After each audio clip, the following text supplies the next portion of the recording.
Hello and welcome. This video is going to cover two of my recent projects, the challenges I faced, and the lesson learned along the way. First, a quick overview. My first project is based on Flutter. The name of the app called NeuroGen, and second project called EduSimulate, focused on user experience of our learning platform, including authentication, flows, payment, verification, and real-time communication. Note that the NeuroGen is Android app and EduSimulate is currently deployed as a website. Now, the first challenge with NeuroGen was mobile graphics and device fragmentation. It is loaded with rich visualization, so I had to test on many devices. I can just throw AI at this. It's case for balancing what I want and what's actually feasible.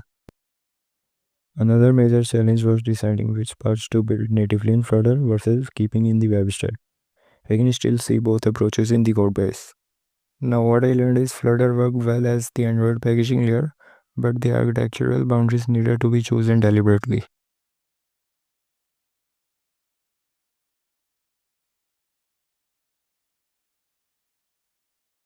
Moving to our second project, EduSimulate, the first challenge was authentication and routing, especially letting users resume where they left off. Also, maintaining consistency across public and protected routes is a delicate balancing act. I have to perfectly sync user authentication, course permission, wishlist actions, and redirect flows.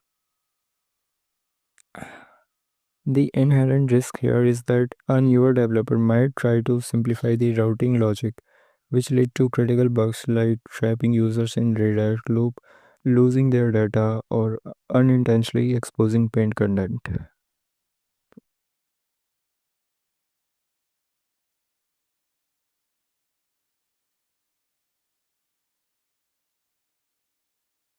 Now, next one is handling payment and enrollment consistency is one of our highest stake areas.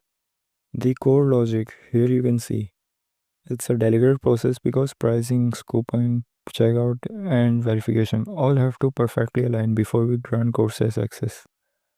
A simple mistake here, like trusting cloud search prices, skipping signature verification, or enrolling a user before a payment truly clears, can directly result in lost revenue. The third and last issue was real-time chat and WebRTC calling. It's quite challenging because we are juggling live, multiple users state that breaks easily.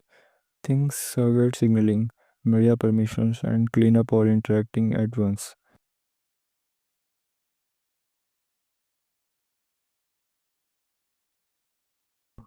At developing phase of this feature, I struggled a lot to establish P2P connection, and now here it is. Looking back these projects, there was a massive learning experience that pushed my skills to next level.